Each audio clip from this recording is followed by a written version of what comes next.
அனைவருக்கும் வணக்கம். நம்மளுடைய சேனலை சப்ஸ்கிரைப் பண்ணாம இருந்தீங்கன்னா சப்ஸ்கிரைப் பண்ணீங்க. இந்த வீடியோல அரசியலமைப்பு நிர்ணய சபையை பத்தின டீட்டெயில் தான் பார்க்க போறோம். அரசியலமைப்பு நிர்ணய சபை உருவாக்கப்பட சொல்ல மொத்தம் நமக்கு 389 உறுப்பினர்கள் இருப்பாங்க. அந்த 389 உறுப்பினர்கள்ல ஒருத்தர் தான் ஜி.வி. மாவுலங்கர். ஓகேங்களா? அப்ப இவரை பத்தி வேற என்ன டீட்டெயில்ஸா நமக்கு எக்ஸாம் ரிலேட்டடா தெரியணும்னு பாத்தீங்கன்னா, இவரை தான் மக்களவையின் தந்தை என கூப்பிடுவாங்க. ஓகேங்களா? அப்ப இந்த டேட்டா ஸ்கூல் புக்ல எங்கன்னா மென்ஷன் ஆயிருக்குமான்னு கேட்டா எங்கேயுமே மென்ஷன் ஆயிருக்காதுங்க. அப்ப இந்த டேட்டா ரொம்ப ரொம்ப முக்கியம். எதனாலனா நம்ம அரசியலமைப்பு நிர்ணய சபை ஏற்று அரசியலமைப்பை உருவாக்குனதுக்கு அப்புறம் நம்ம முதலாவது நாடாளுமன்றம் ஏற்றிருப்பாங்க பாத்தீங்களா? அந்த நாடாளுமன்றத்துடைய முதல் மக்களவை சபாநாயகர் யாருன்னு கேட்டா ஜி.வி. மாவலங்கர் தான். அதனாலதான் இவரை மக்களவையின் தந்தைன்னு சொல்லுவாங்க. ஓகேங்களா? இங்க கொடுத்திருக்காங்க பாருங்க. 1952ஆம் ஆண்டு முதல் மக்களவையின் சபாநாயகராக இருந்தார். ஓகேங்களா? சரி, ஓகே. அடுத்த டீட்டெயில் பார்ப்போம். அரசியலமைப்பு நிர்ணய சபையுடைய அடுத்த உறுப்பினர் தான் பார்க்க போறோம்.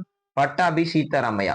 பட்டாபி சீதாராமையா பத்தி நமக்கு என்ன தெரியும்னு பாத்தீங்கன்னா, இவர் முதல்ல மருத்துவராக இருந்திருக்காரு. இதெல்லாம் நார்மல் டீடைல். அதை விட ரொம்ப ரொம்ப முக்கியமான டீடைல் என்னன்னு பாத்தீங்கன்னா, இவரு ஜன்ம பூமின்னு சொல்லக்கூடிய ஒரு வாராந்திர ஆங்கில பத்திரிகை எடுத்து நடத்திருப்பார். ஏன்னா இப்ப டிஎன்பிஎஸ்சி ரீசெண்டா பாத்தீங்கன்னா, யாருக்குமே தெரியாத ஒரு சில பத்திரிகை கொடுத்துட்டு ஆசிரியர்கள் யாருன்னு கேக்குறாங்க. அந்த மாதிரி ஜன்ம பூமின்ற ஒரு பத்திரிகையுடைய ஆசிரியர் யாருன்னு கேட்டீங்கன்னா பட்டாபி சீதாராமையா. இப்ப பாத்தீங்கன்னா அரசியலமைப்பு நிர்ணய சபையில மொத்தம் 15 பெண் உறுப்பினர்கள்.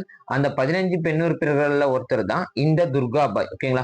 இவங்களை பத்தினா நமக்கு வேற என்ன சார் டீட்டெயில் தெரியும்னு பாத்தீங்கன்னா, இவங்களதான் இரும்பு பெண்மணின்னு சொல்லுவாங்க. ஓகேங்களா? அப்ப இந்திய அரசியலமைப்பு ரிலேட்டடா நம்மள ஒரு இந்திய பெண்மணின்னு கூப்பிடக்கூடிய ஒரு பெண்மணி யாருன்னு கேட்டாங்கன்னா துர்காபாய். ஓகேங்களா? ரொம்ப ரொம்ப முக்கியமான டீட்டெயிலுங்க. தேங்க்யூ.